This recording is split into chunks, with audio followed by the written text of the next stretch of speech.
Welcome to Wharton Moneyball. Welcome to a full hour of sports analytics here on the Wharton Podcast Network. Cade Massey hosting with the whole crew. Eric Bradlow is here. Adi Wyner is here. Jensen is here. Three of the four of us are on campus, actually, in offices, almost as close as we were last week in studio. But we're back on Riverside, coming to you Tuesday afternoon, as we typically do. Show will go up on Wednesday. We are going to kick things around this week. We are checking in with an old friend, maybe the original guest. OG has a different meaning in the podcast world. The original guest, Neil Payne might be the original guest for Wharton Moneyball. Neil is a frequent guest over the last 11 plus years, but he was with us, probably the only guest we can name who was with us in the basement of the original building before the studio was built. Neil Payne was a Philadelphian at the time. He has since moved to New York for a while, and after that moved down to Arkansas, all the while doing great sports analytics, journalism, and work. And he's carried a water for a lot of different organizations. He's got a terrific, I've just lost my word. Substack. He's got a terrific Substack almost daily. Neil will keep you posted in all kinds of interesting ways on sports analytics. And one of the reasons we reached out to Neil this week is because there are so many different topics we could talk about. It's hard to pick a guest and just choose one of them. Neil has range. Epstein would love Neil Payne because he's got range. He can talk about any sport. In fact, he talks about sports we may not be interested in talking about, but we're going to focus on any number of sports. NASCAR is what I'm referring to. Neil, we'll see if we can get to that. Sure. But why don't we say hello to Neil? Neil, welcome to the show. Thanks for joining. Hey guys, it's great to be back. I'm excited to talk to the whole crew and just love hanging out with you guys. Well, we'll take time with you anytime. I think we had you in person about this time last year. You came through for maybe a conference, some little football, a little Shabbat. We did a bunch of things in that short little visit. I think that was about a year ago. But yes, we did. We'll take you in any form we can get you. Glad to have a visit. Guys, Neil has written his Substack on any number of topics over the last couple of weeks. We could just kind of pick and go. Why don't we pass around choice? Y'all choose which of the topics you want to hear Neil talk about, and we'll see if we can cover four in the first half hour here. Jensen, do you have one that you want to talk about with Neil? Did you have a chance to look at him with his? I know Adi looked at a bunch. How about we get Adi the first choice? Adi, you looked at a bunch. Let's see what he comes up with. Adi first. Well, I was reading all about the Rams, and I definitely was going to cue that one up. But I just heard from Neil that he's got a new one, not even posted yet, on baseball war, and I can't resist. So why don't I let Neil pick from those two? Yeah, I knew that was going to be catnip for you guys. So this is a post that's going to come out the same day that the podcast drops, actually. So it kind of works out that people can go look at it. But I saw Matt Kemp was one of the names on this new class of first-time Hall of Fame ballot potential baseball Hall of Fame members. It's not a great group, apologies to Cole Hamels. He's probably the best one on there. There's Ryan Braun on there who has a lot of baggage, Matt Kemp, Howie Kendrick, guys like that. So like a lot of Hall of Very Good type of guys that I have nostalgia for that era of like around 2010 type of peak of guys. Probably not Hall of Famers. Maybe you guys can argue with me on that. But the one that really... You're saying my sons and I may be by ourselves in Cooperstown. Like there may be no active player voted on, and maybe the Veterans Committee will put some people on, but... Well, I think they'll add remember, these are just the newcomers. So there's some holdovers from previous years that are most likely going to get in. So it's really just the newcomers. But Matt Kemp really jumped out to me because, as you guys know, you mentioned I lived in Philly. I worked for Sports Reference, Sean Foreman, and all the great folks there out in Mount Airy. And I remember very distinctly Matt Kemp being one of our like early war stars. So we had, and I get into this in the piece a little about the history of war, how it kind of came out of the a bunch of different streams crossing with like Bill James and wind shares, and Pete Palmer with linear weights, and Mitchell Lichtman with like the super linear weights where he used fielding data and base running data and all that, and Tango Tiger, Tom Tango, who now works for MLB. He kind of pulled together all of those and came up with the framework for war, which then you had a bunch of folks kind of go off and run and calculate it for themselves. You had Sean Smith, who created Rally Monkey War, R War. It doesn't the R doesn't stand for reference; it stands for Rally Monkey. That he was one of the ones, and then Fangraphs had their own version. I think Dave Cameron was involved, and David Appelman in making that. And so that's how we ended up with, now we have this like multipolar war world that we've been living in for a long time, with the Fangraphs and the Baseball Reference, the dueling wars. But at the time, Sean Smith's war was the one that we had at Baseball Reference, and Matt Kemp had a 10 war season. And it always like sticks out in my mind, like, hey man, he was a capital G guy that year. He had an awesome season, but that 10 war season only lasted for about 7 months, because the very next spring in 2012, we recalculated war. And I worked with Sean Foreman, and, kind of we all consulted together to come up with just changes in how we would approach the ways that it was calculated, including, very importantly, putting defensive runs saved as the fielding metric instead of total zone rating. And that ended up tanking Matt Kemp's war by a couple of wins at that time. And so now he is at 8 war. So only if you were around, the younger folks just wouldn't understand the reality of Matt Kemp as a 10 war player. But if you were around at the time, you had that picture in your mind. I did, at least. And then now you kind of look at it and you're like, not quite as good. And he wasn't the only one that got dinged. Albert Pujols hadn't had a 10 war season at Baseball Reference, but he did at that time, and Adrian Beltre as well. So there were some seasons that just kind of uniformly got changed by that. But the only one, and I don't think it really matters for Matt Kemp. Like Matt Kemp, he wasn't going to make the Hall of Fame whether he had 10 war that season or 8 or whatever. Although, just to point out, go ahead. 10 war is considered that's like an epic season. 10. Well, yeah, 10 war, and I looked at this for the piece, is that everyone who had 10 war as a batter, at least in a season, except for Al Rosen, who had 10.3 war in 1953, and then he just fell off because of injuries. But every other player in that group is either in the Hall of Fame right now, tracking to be in the Hall of Fame. So we're talking about like Aaron Judge, have to mention him, obligatory every episode. Mm-hmm. Mike Trout, Mookie Betts had a 10 war season, or they were left out because of non-performance reasons. So Barry Bonds and A-Rod and Sammy Sosa had 10 war seasons. So that's your group. It's like pretty much, there's, I think, 56 guys, and of those, 55 are either in the Hall of Fame, will be, or left out because they had a scandal. So it is a meaningful barrier. Huge. Yes. Yeah, let me ask a question. I was going to ask the question about how rare a 10 war season is, but you've already kind of answered that. Let me ask a different question. Imagine I asked you or Adi or anyone else that thinks about war measures and said, look, I don't, and it relates to what you just said about Matt Kemp. Like, I don't care if you get someone's war that accurately, whatever that means, if they have a 1 or 2 war, who cares? But I really care about getting it accurately, whatever that means, if they're 8 and above, because then we're talking about the right tail of the distribution. These things has high predictive and importance value. Would people construct a different war measure if what mattered was getting it right, quote unquote, in the far right tail of the distribution, than if they were trying to get a measure that was, if you'd like, reflective of everybody along the distribution of war?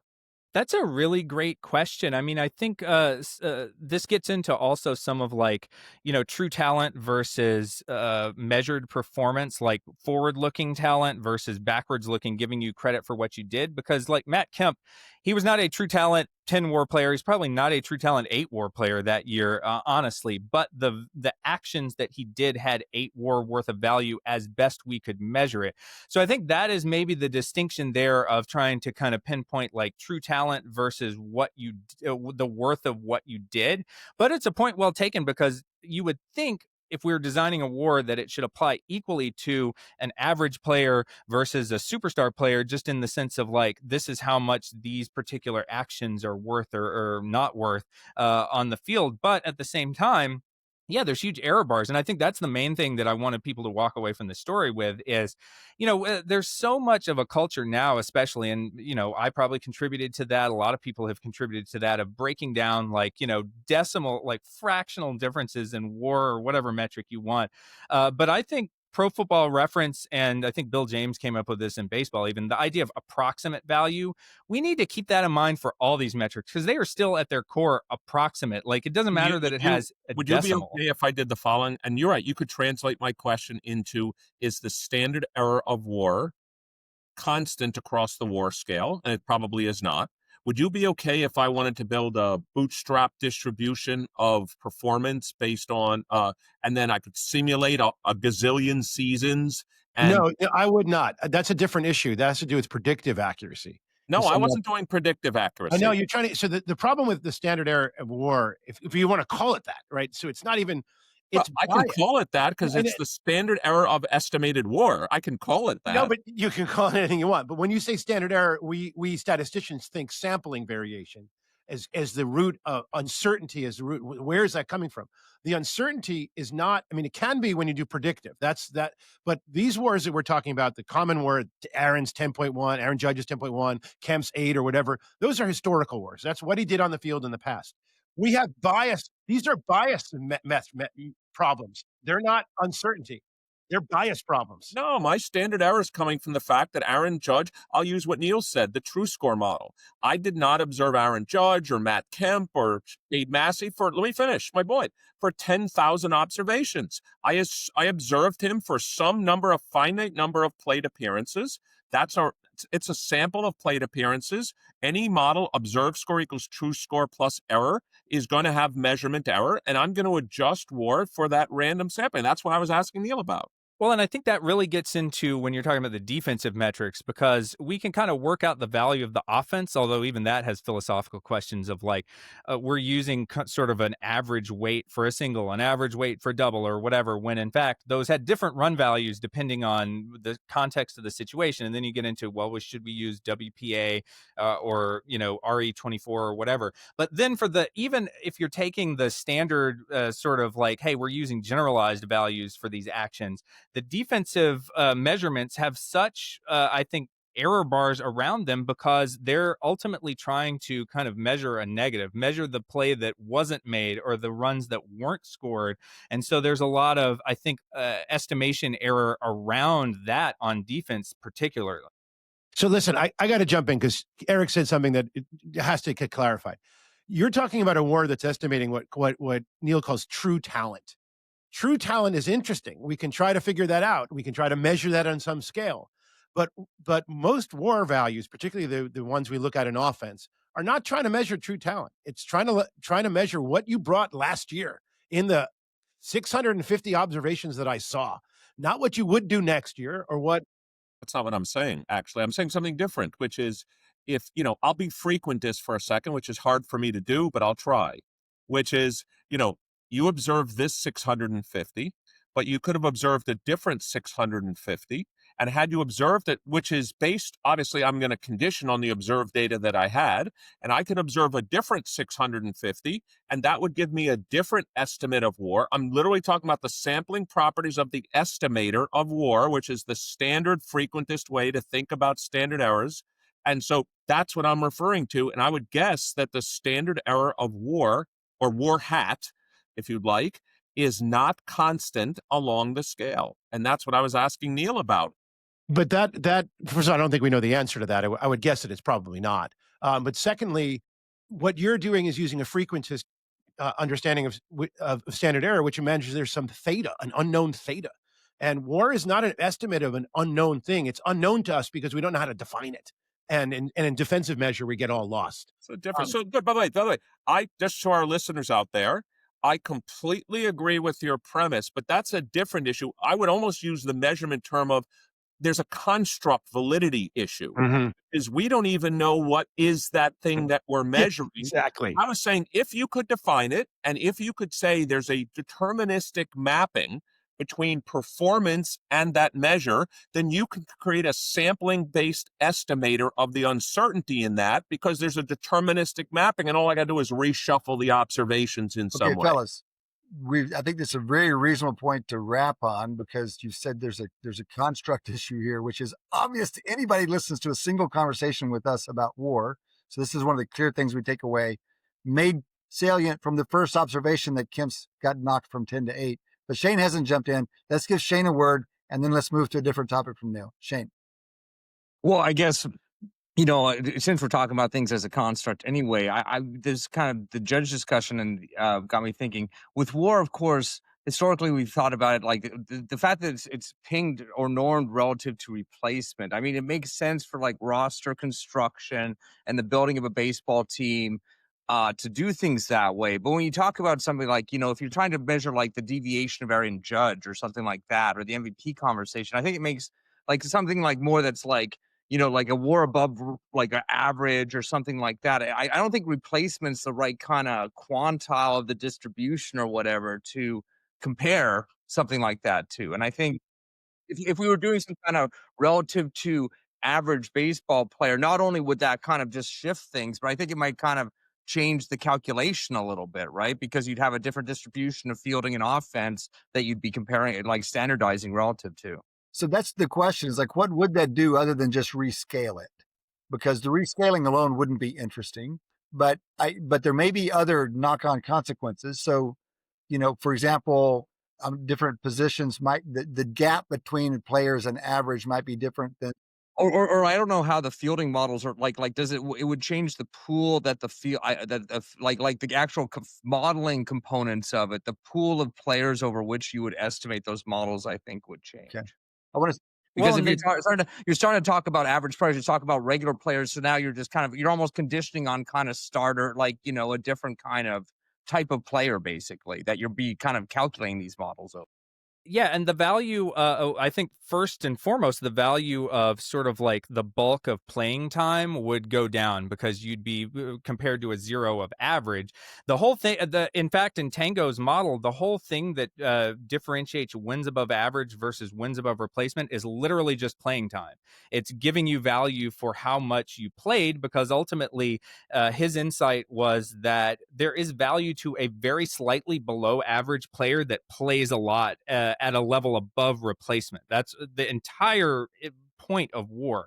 But I think you're totally right, Shane, that for purposes of asking questions of like greatness, the zero baseline point should not be the replacement level player, because that player, we know they're not great. An average player is a lot better than a replacement level player, but we're talking wins above average and they actually have this at Baseball Reference. If you look at it, of course, it still has Aaron Judge as the leader by a significant margin over Cal Raleigh. But it is sort of a more reasonable point for those conversations, because ultimately wins above average is what you did to literally help win games for your team. The average team is 500, and whatever you add to that gives your team a winning record. But you could set that baseline point anywhere. You could say wins above All-Star, wins above Hall of Famer. And most players would be drastically negative under that, but that could be a cool exercise, like build your own replacement level. Eric's trying to jump in. Eric. No, I was just I thought you wanted to change the topic. I was just raising my hand to change. I want to let you do that. I'm going to ask one. I'm always trying to get calibrated myself on these things, and this is one of these things I am not calibrated on. You talked about the threshold of 10 WAR, and we talked about well, hopefully we don't talk about Judge's MVP over Raleigh, but let's just touch on it for a moment. What was the WAR produced by those two players this year? I'm curious how close Raleigh got to 10.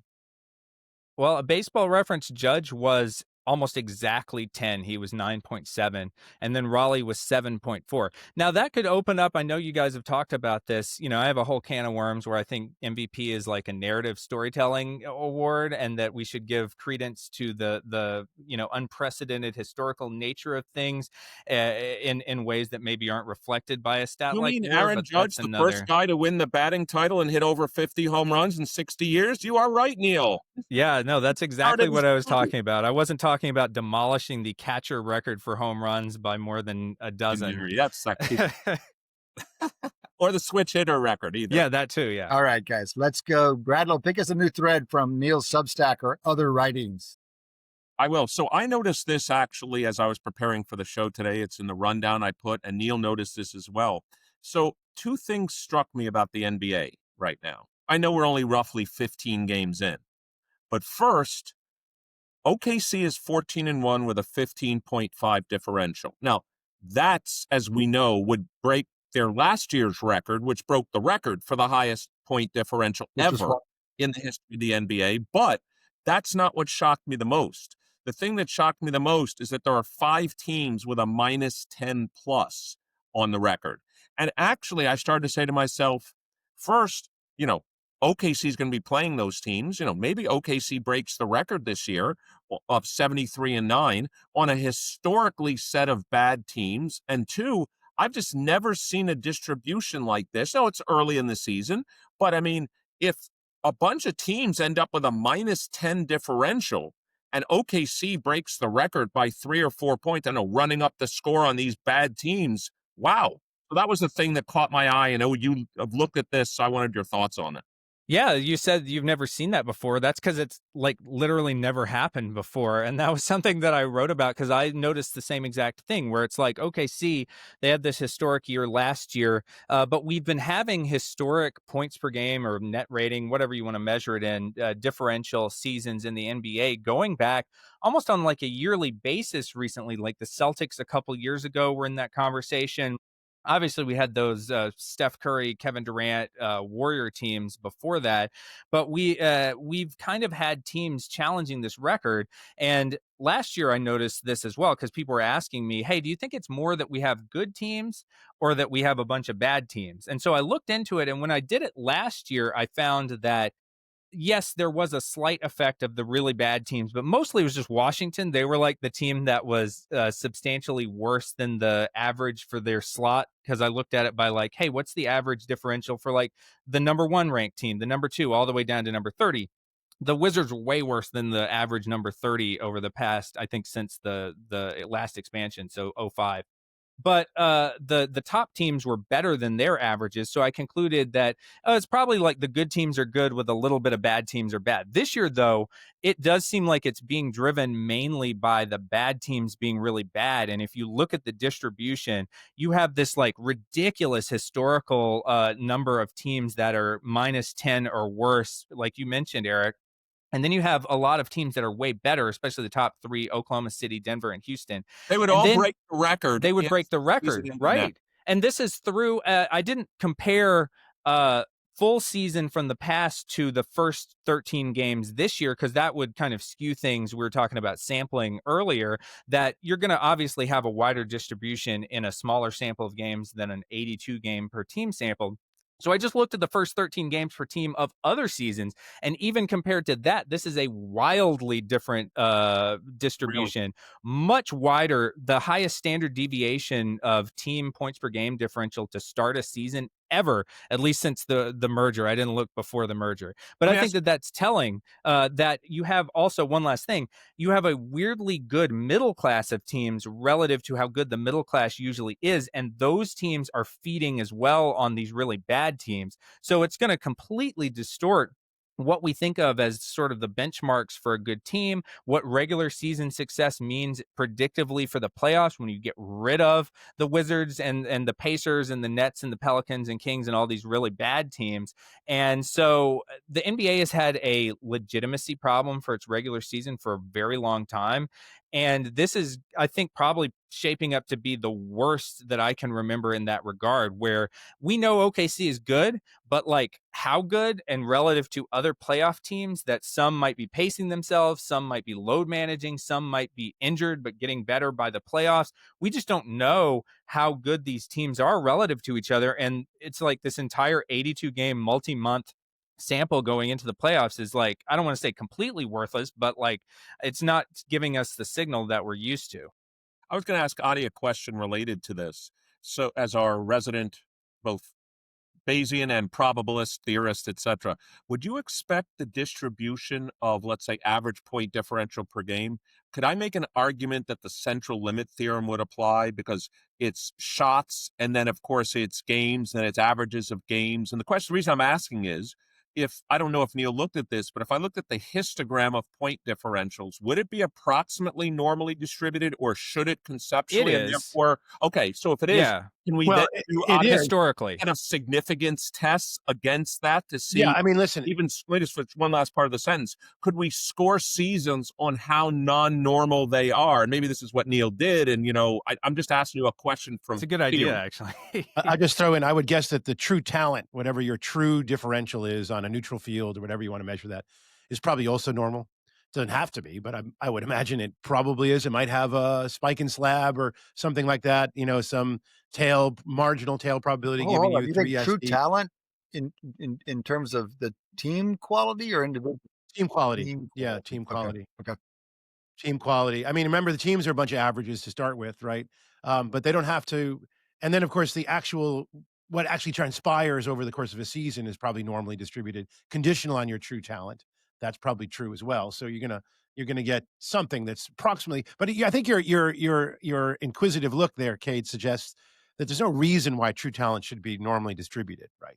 We It don't. just I don't. is. I don't think the individual talent is normally distributed in the professional league. So that's No, no, not at um, all.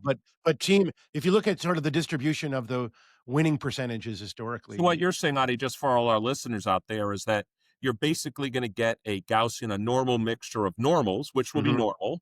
But Yeah. of course, if what Cade is suggesting by his expression is that the distribution of team talent was skewed or multimodal, then you're going to get a non-normal mixture of normals, Yeah, which may provide a different distribution. that's right. But either way, I like this idea of like, let's do a significance test on the distribution of point differentials, and maybe we could score seasons by how non-normal they are, or we could look at the variance across seasons, look for patterns and stuff like that. great. But we are being geeky analysts here instead of asking the practical question, which is why? Why would it be that we have these tails this year? Well, I think one of the reasons why is that you have like your usual tanking teams that are just like perma bad and have been bad. I mentioned the Wizards. I mean, the Wizards just like, they have not really been relevant in a while. You also have teams that I think, and I had an interesting conversation with one of my commenters about this, where they were like, well, did the Pelicans really like try to tank by getting worse? And I looked at it and I was like, well, they did bring in Jordan Poole, who might be like a one-man tank operation himself. But I think they had this premise of, well, we won 49 games 2 years ago, won 21 last year, but Zion Williamson was injured and like all of our guys kind of underperformed at the same time. So we're just going to kind of cross our fingers. We'll make a few superficial changes, but then cross our fingers and hope that on the other side, we can kind of regress back to that 49 win mean. Now, they just fired their coach, Willie Green, which indicates that, and Zion has missed like half the season, which indicates that they did not regret. The mean they regressed toward was the 21 win version, not the 49 win version. So you have a few teams like that, Sacramento also in that group, where it's almost like passive tanking, like they just made some bad moves and they had some success a few years ago, which was rare for them. And then they misread that as being capable of being carried forward, but they didn't do enough to keep the momentum going. And so instead they've just kind of like slid into oblivion. Then I think the Indiana Pacers are really interesting because I think they're doing a version of, if you remember the 1997 96-97 season in the NBA, David Robinson was hurt really early in the season for the San Antonio Spurs. And so they just kind of did like an impromptu tank. This was a team that was like a perennial 50-win conference finalist type of team for years, but they opportunistically decided like, hey, the Admiral's out. We're not going to be worth anything anyway. I think it was Greg Popovich's first year as coach as well. So they were just like, let's do a situational tank. We'll try to get as good of a draft pick as possible, and then we'll reload next year when he's healthy and we can kind of, move forward that way. You're going to tell us this got him Tim Duncan? And it ended up getting them Tim Duncan. They got very lucky in the draft as Celtics fans. Maybe you, Shane, could remember this. But they got lucky in the lottery to be able to get Tim Duncan, but it was also very shrewd, which I think is the right way to do tanking, of not this like deliberate multi-year kill the fan base type of like, we're just, this malaise sets in. But situationally, if you're Indiana, Tyrese Process, Halliburton they is call out. that. They call that the The process. process, yes, that's what we call it now. We've developed that for it, which, that's a whole other thing we could open up. But I like this Indiana approach of, if you're going to tank, Tyrese Halliburton is out for the year, and you're coming off this finals appearance, but it was a little bit of a fluky finals appearance. They would be one of the weirder teams to have won, even though they got to game 7. Arguably, should have or could have won that game if he doesn't get hurt. But they would definitely be one of the more mold-breaking champion teams if they had won that. And so now they're just going to be as bad as possible and be in the hunt for, there's a number of good prospects in the draft next year, and then they'll get Halliburton back, and then they'll have another guy that's, poised to make a difference coming up, and they could be good again. But I think it's this confluence of like you're getting to tanking from like multiple different possible ways that are making them so bad. And then OKC, we shouldn't downplay them and say they're a product of these bad teams. I mean, they're a really great team. Denver looks amazing as well. Houston with Kevin Durant, they actually did make changes to improve their team. Then you have other teams like San Antonio, Detroit, where they're kind of emerging from. They did do a tanking type of cycle, but now they've got the stars out of that and they're moving forward with that. So it's like the confluence of a bunch of different like team timetables syncing up at the same time in the league right now to produce this crazy lopsided distribution of teams. All right. Well, Eric, do you want to jump on this before we move? Yeah, I just had 2 follow-up questions to that, Neil. So when do we get to a point quickly that you would predict OKC may break the record of 73 wins? They're certainly at a pace right now above it, and given the number of bad teams, you may get to that point. And I don't remember my second question, but that was my first one. Oh, I remember my second one. I'm going to give you OKC, Denver, and Houston, and I'll take the rest of the league. How do you like that to win the finals? Could I swap out Cleveland for Houston? At least those are in my model. Those are the top 3 because they would have around a combined 60% chance. OKC, Cleveland, and Denver. But if you're giving me the Rockets, I still probably would take it because it would be about 55-45. Well, I know Adi's going to take the field, but you're going to take OKC, Houston, and Cleveland. And all right, we're so good. We'll track this. OKC's really carrying that probability, right? They are. It's about 40% at kind of a really high amount. That's all OKC based. Yeah, I think it's the majority OKC, and then Cleveland and Denver around low double digits in there. What was the first question? I've forgotten. Can OKC break the record? Can they get it to 73? Oh, so I think they need a little bit more. So they're projected in my model for about 65 wins right now. I think they're over under at FanDuel when I looked at it a couple days ago, it was like 65.5. So that tells me they need a little bit more, but probably if they sustain this for another month, they would be like their over under at FanDuel might be above 73 wins by then. Neil, I have one follow-up question. We talk about owners on the show a fair bit, and thinking broadly, people appreciate more now than they used to how important owners are, but probably still don't appreciate how important owners are. Just observing that the Pelicans owner is the same as the Saints owner. Am I wrong to be judgy about that particular ownership group? Well, in general, I think owners make a huge difference in the NBA, and it has to do with like setting the culture, convincing players to come there, the management, like it just filters down from the top. So I think we had always traditionally, as analysts, undervalued the importance of the owner in general. In terms of that ownership group, I mean, it's tough to say when it came to they have been responsible for giving Zion such a long leash, even when he's been out of shape, even when he's been injured every single year, and they've just kind of pinned all their hopes on him rather than trying to think of like, okay, this Zion thing is not working out for us and we might need to think about moving on. It's like that lottery with Zion was a long time ago. Like, well, I was still at 538 and it was like pre-pandemic, I want to say. So that tells you like you can get it in your head that a certain player is like, I don't know, you fall in love with them as a transformational talent. And certainly when healthy, Zion is that type of player. But at a certain point, you have to kind of understand and recognize that he probably is never going to live up to what you thought he was going to be and then move on. Adi, last word. Can I? Yeah, I think it's important to recognize there's a reason for why this happens in basketball, and it has to do with the smallness of the team and the ability of a generational talent by himself to bring you to a championship or near it. And because of that, an owner just thinks they could just do it, right? And kind of get involved and put all your chips behind one or two players and tell them this is who we should be drafting. And all we could do, Adi, is forecast who that generational talent was going to be with certainty. We'd be all set. Right. But they don't even come along that much.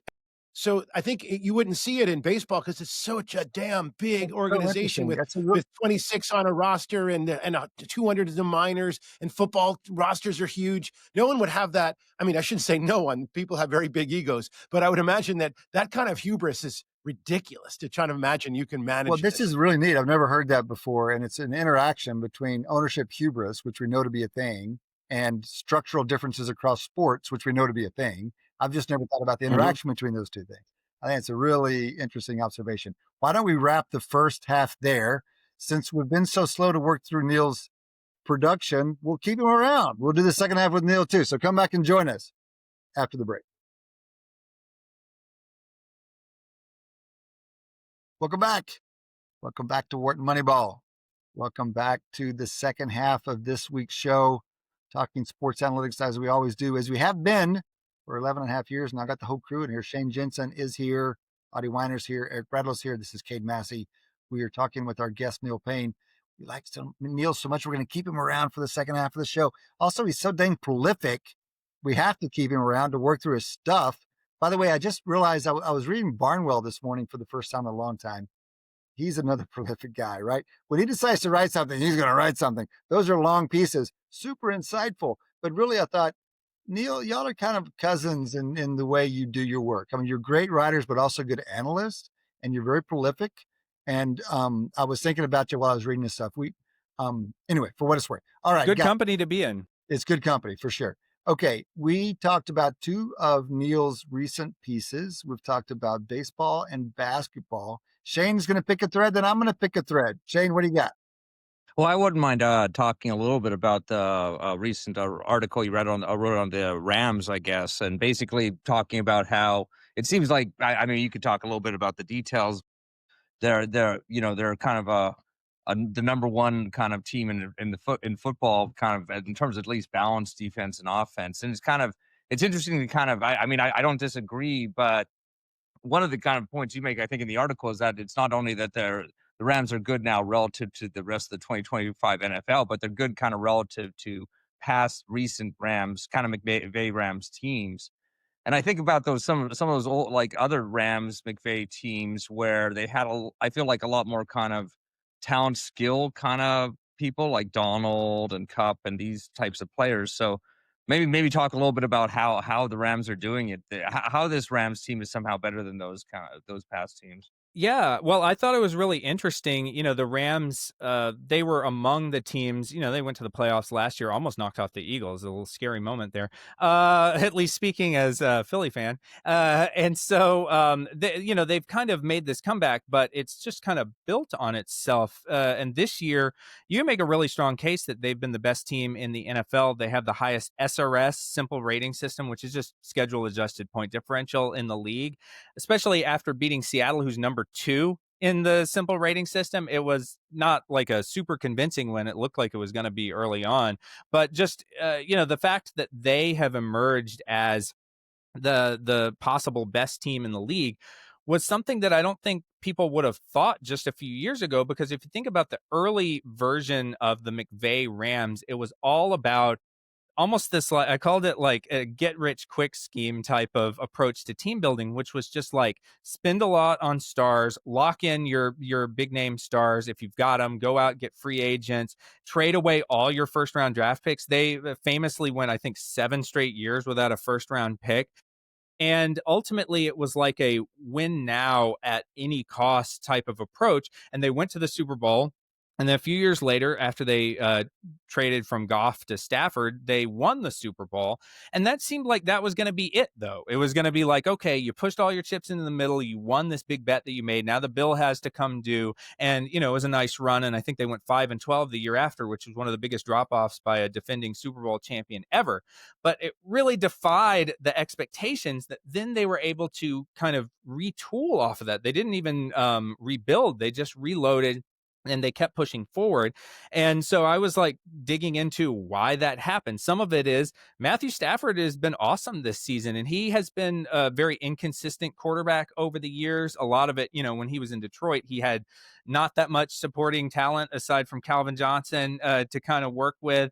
But he has always, in my mind, early in his career, he had this reputation of being a guy that like the eye test like better than the stats. And you'd think like, he has Mahomes type talent, but where's the production? But he in LA, he has kind of evolved, and especially this year, he has been rightly considered one of the MVPs. Puka Nacua helps as well. I did a little thing where I did a principal component analysis. You guys will like this, on a variety of different receiver stats, trying to kind of compress them down into two dimensions. One of which was like usage, and one was efficiency. And that could be efficiency on like as a deep threat or as like an underneath guy. But basically, it's like, how are you doing your production, and then how often does the team call on you as like a target share? And Puka showed up as being one of the highest guys in terms of combining efficiency, mixing both the attributes of an underneath guy and a deep guy, and then having one of the highest target shares, I think, just behind Jackson Smith Njigba on the season. And so I thought that's like, okay, that's an underrated part of Stafford. But then the main thing that I think separates this Rams team is that their defense has been really good, which was not a hallmark of the early Goff, Todd Gurley, that type of Rams team. Even when they went to the Super Bowl, they were outclassed. Even though they had Aaron Donald, they were outclassed by that Belichick Patriots defense in that Super Bowl. And it was this idea of like, well, if you're this high-flying offensive team, sometimes defenses can just shut you down if you don't really have that other gear.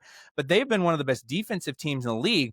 And they've done it almost entirely through like lower round draft picks, undrafted guys that they got from other teams. Only 2 of their defensive starters this year were players that they drafted themselves with a pick in the first 2 rounds. So to me, that's like conditional on them making this turnaround, despite trading away all those picks and spending all that money, and not being kind of capped out.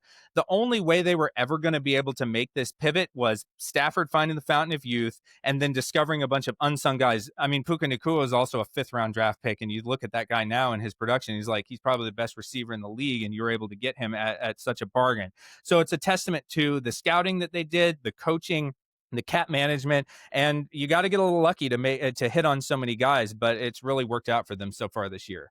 And I'll just I'll just add on top of that one more thing, just because you talked several about them kind of mortgaging their future in past drafts. They actually now are a team with, I think, 2 draft picks. They have 2 first rounders. Yeah, they flipped year, it. and Atlanta's their other pick. And Atlanta, that draft slot's moving up the board as we speak. Yeah, it is.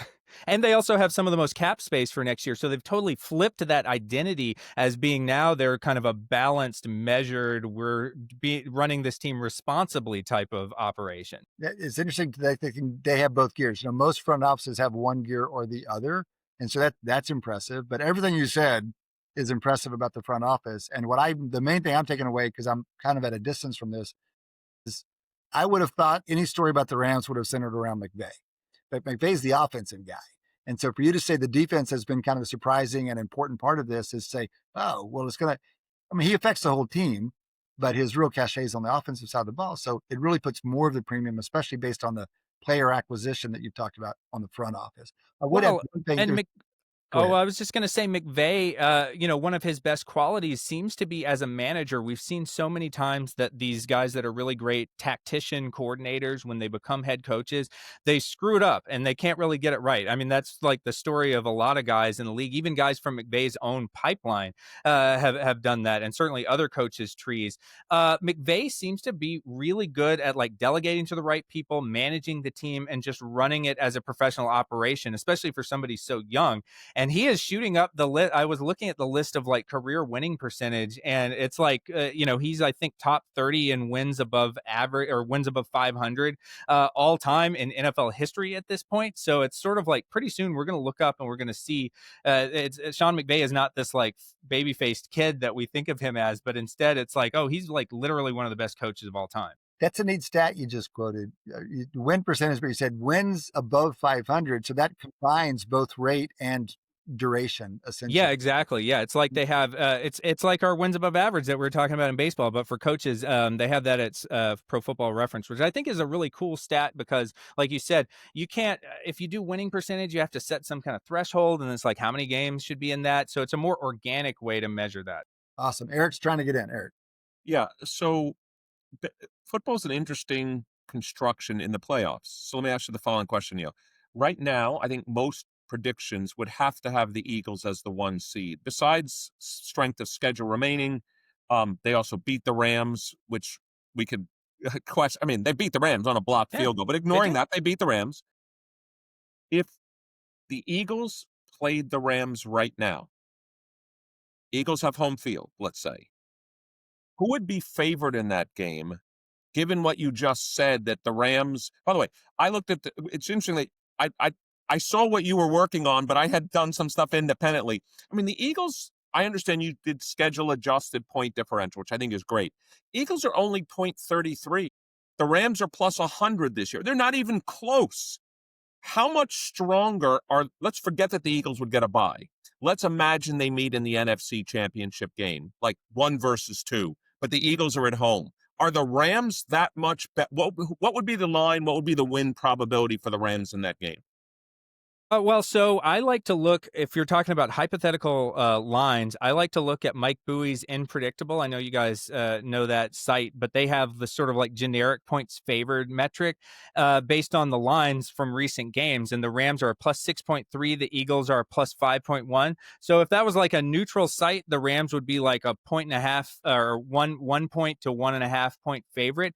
But to your point, Eric, the stats from this season would not have it anywhere near that close. The Rams would be massive favorites, but I think there's an element of a little of what we're talking about in the NBA of this sort of like teams pacing themselves. The Eagles haven't revealed their true talent this season. It's only been half a season. We have to regress to their prior, all these things of like, we know the Eagles seem to win every game, and I watch every Eagles game. It's like some of the ugliest games possible. I know some of that is like the tush push and being able to just, you can grind out wins whenever you need to, especially on like closing drives and, when things are tight. But the stats like SRS and even all of our predictive metrics, they are geared toward blowing teams out. They want to see you impress in your wins. And the Eagles have been highly unimpressive, but in a different way than like maybe the Broncos, who have also been highly unimpressive in their wins, or the Chiefs last year, where theirs feel like a string of like fluky circumstances, just repeatedly, like they flipped heads 10 straight times and it came, they called heads and it came up heads 10 straight times. With the Eagles, it does feel like almost the coin is weighted. And maybe I'm biased in saying that, but it does feel like they know they can play a particular style of game and win it if it gets to be close at the end. But the question is, can you really rely on that 100%? And don't we need to see some level of dominance at some point? I would love to see some amount of dominance. Yeah, for sure. Start watching the Patriots, bro. I know that's the crazy thing. We'll talk about regressing to, to their prior though. I mean, what the would we entire think the AFC Patriots is like 20? It's like 2015 or something like that in the AFC. It's remarkable. Yeah, it is crazy. It's an interesting season. The thing I was reading from Barnwell was about the Chiefs, actually. And they're sitting there at 500 right now. He's like, do we count them out? And so he really makes cases both directions on counting them out or not. And I'm up thinking, I'm not counting them out. I'm not counting them out. They better Indy at KC. They better Indy at. Yeah, I'd still put them above 50% to make the playoffs. What happens from there, I don't know. Well, anything can happen if you get in there, especially if you got somebody like Mahomes. All right, last thread. I'm going to go to the Connor Bedard thread, which is this young supposed star, former number 1 pick, finally showing that he's going to be a great player? So I'm interested in Bedard in particular, but let's do a little hockey. We've done the other 3 major sports. Let's do the 4th. But I think it generalizes to this question of, when do we know a young player is going to be or not be what we hope him to be? So, for example, J.J. McCarthy with the Vikings right now. Penix just goes out with a knee injury. These young quarterbacks, there's always a question of how much do we need to see Sam Darnold? I mean, we thought for years we had that one back. So this is an interesting question in general in sports. So Bedard, for those of you who don't know, number 1 pick, massive attention. Blackhawks got him 3 drafts ago. And then, we have another one right behind him. I don't know if you wrote about it, but Celebrini, playing his first full season with the Sharks, he was consensus number 1. So when you get these consensus number 1s, when do we know whether they live up to it or not? Yeah, and that is something that is kind of pertinent across all the different sports, because we had one year where we had Bedard, we had Wemby in the same year. A couple of years earlier, we had Trevor Lawrence. That was kind of the NFL version of that. These generational prospects, and then we had Caitlin Clark in the WNBA as well. So it's like there's number 1 picks, and then there's these people that get talked about generationally, and that gets thrown around way too much, I realize, but it is it is true that like Wemby was being talked about on a totally different level than even like Cooper Flagg or someone like that. Like there's just this like there's a regular number one pick and then there's transformational. And Connor Bedard was talked about as being transformational as well, just because he had this combination of like the most ridiculous shot that you've ever seen in your whole life, and then also this like awareness of what, you know, the trademark of every great center in hockey, of like knowing where everyone is, where the puck's going to be, how to set up your teammates and everything like that. Bedard, you know, he's fine his first couple of years. I had kind of written things that were defending him because people were, you know, people love to start creeping in with the bus talk or the kind of, hey, maybe we overestimated. The only thing we love more than building these people up is to then tear them down when they don't perform like immediately at the level of like one of the best players in the league. And so I'd written about like, hey, calm down. He's still one of the best young players like through age 20 of all time. You know, maybe not quite as good as Crosby was at the same age, but like close, or McDavid, but close to that. And then this year, he's been one of the best players in the league, which is why I wrote this story, because it's like this breakout moment that I think you have to have within the first handful of seasons. I know it varies by sport, but I talk about Trevor Lawrence. We have not seen that yet from him. And I think we would all have to agree that our estimations of him being the next Peyton Manning or, you know, someone like that, or Andrew Luck, they're just not there. Like we have to downgrade what we think the rest of his career is going to look like, because he just hasn't, you know, quite elevated himself to that level of like, he should be where in the rankings where Matthew Stafford is right now, you know, if he was that type of guy. And so it's always encouraging when we see like Wemby at the near the top of the NBA rankings and Connor Bedard at the top of the hockey rankings, because then you can kind of say like, okay, we were probably right about these guys and their generational potential. And when I looked at this for hockey, especially, it seemed like probably by age 20, you need to have like this bump. I looked at a number of other guys like Gretzky, McDavid, Crosby, Jaromir Jagr, Ovechkin, Mario Lemieux. All those guys, a couple of them had shown signs of it even before age 20, but they all had a bump in their performance at age 20. Now, you could still make the Hall of Fame without that, which I thought was kind of interesting. Like, this is truly the definition of like value above baseline Hall of Famer, where it's like if you're talking about being on that inner circle level, you really need to produce one of the best seasons in the NHL, you know, for that season by age 20. If you don't do that, you're probably just your ceiling is probably just regular Hall of Famer, which is like, oh no, I'm only a normal Hall of Famer instead of an inner circle Hall of Famer. But it does matter. It really does seem to matter. Interesting. Eric's trying to get in. Eric. No, I was going to ask the question that Neil just said, which is, what are you looking for? Are you looking for like an extraordinary peak performance year?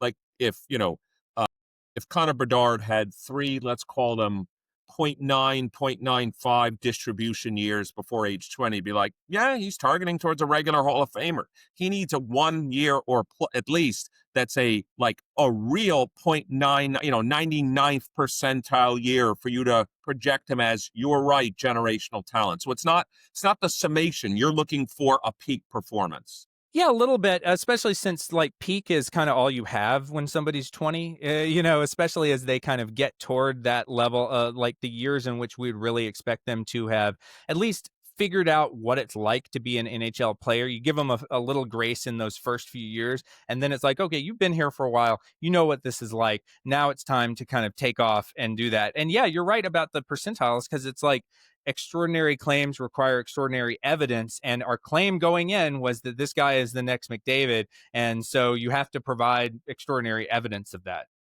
Neil, it strikes me that you're talking about the sport where we see the youngest player on the full professional stage of the four major sports. So baseball is famously long pipeline. Football, they just get drafted later. They get thrown to the wolves mostly, but they get drafted later. Basketball, they mostly get drafted at a little bit later age. These hockey players get drafted basically coming out of high school. A lot of them go into some kind of development work. The team maintains their rights, but they go to college or they go to one of the smaller leagues. The very best players, and this is my question, is like, how did they develop Bedard? How quickly do they put him on the ice? Because it's kind of striking to hear you say they got to do it by 20. It's like, my God, the guy's a kid. I know, yeah. It's a little like Olympic gymnasts or something, right? Like there's just so much younger. But I do think in some ways the hockey development pipeline is a little bit more accelerated, like you were talking about. They often the best ones they don't go to college. Instead, they go through juniors and they kind of are playing up compared with their age against players that are older or better, or just kind of they're 16 and they're going almost playing professional at that age. And it really kind of accelerates the development. And it's similar to like in baseball, somebody can be drafted and in the summer and then like play in the major leagues like that year. In baseball, sometimes like we've seen this with pitchers. Barely, right? Rarely. Yeah, sometimes. Oh, well, if it's like a Paul Skeens, who I think is sort of also in that conversation as well. So I do think that hockey kind of combines all the different elements that would cause you to see something at a younger age than other sports, like the accelerated pipeline, the ability to jump right in. And I'm really fascinated that the NHL, you mentioned Macklin Celebrini, Matthew Schaefer as well. He was the top pick for the Islanders. He is now having one of the best young seasons by a defenseman, I think, since Bobby Orr, which really also says something. So before the season in the NHL, I had done this thing where I looked at the fact that the average age of the league in terms of just weighted by playing time or player value had gone up for 7 consecutive years, which was sort of spoke to the stagnation of the league. We'd also had like the same finalists in multiple seasons and all these things. And it was like, when are we going to get this change in the hockey right now? And it seems to have come this season, led by Bedard, but also those other guys, where you're seeing a disproportionate number of the top players in the league in terms of like value over replacement or just scoring, be the younger stars now. It's like this next generation is finally taking over the game. Now, that doesn't mean that Crosby is being pushed out. The Penguins have actually been amazing, surprisingly, shockingly this season. Or McDavid, he's still in the prime of his career, but you've got these young guys kind of nipping at the heels of the established players in a way that we really had not seen in a number of years in hockey. All right. Good fun. Well, listen, why don't we wrap it there? We managed unintentionally to cover the 4 major North American sports in our 4 topics. Many, many thanks to Neil Payne. Neil, you can find him. We can't recommend his Substack strongly enough. Just fantastic writing, keeping you apprised and interesting across the board in sports. We didn't get, for example, to your piece on NASCAR, which I was mocking you for, but I wanted to hear about because he talks about tournament design, essentially a thematic topic for us here over the years. We'll pick that up at some other point. For the whole crew, Eric Bradlow, for Shane Jensen, for Adi Wyner, this has been Cade Massey. Many thanks to Neil Payne. Many thanks to Dion Simpkins, Dee Patel, Marissa Renna, the whole team. Many thanks to everybody and to you guys for listening. Come back and join us next time. Between now and then, enjoy your sports.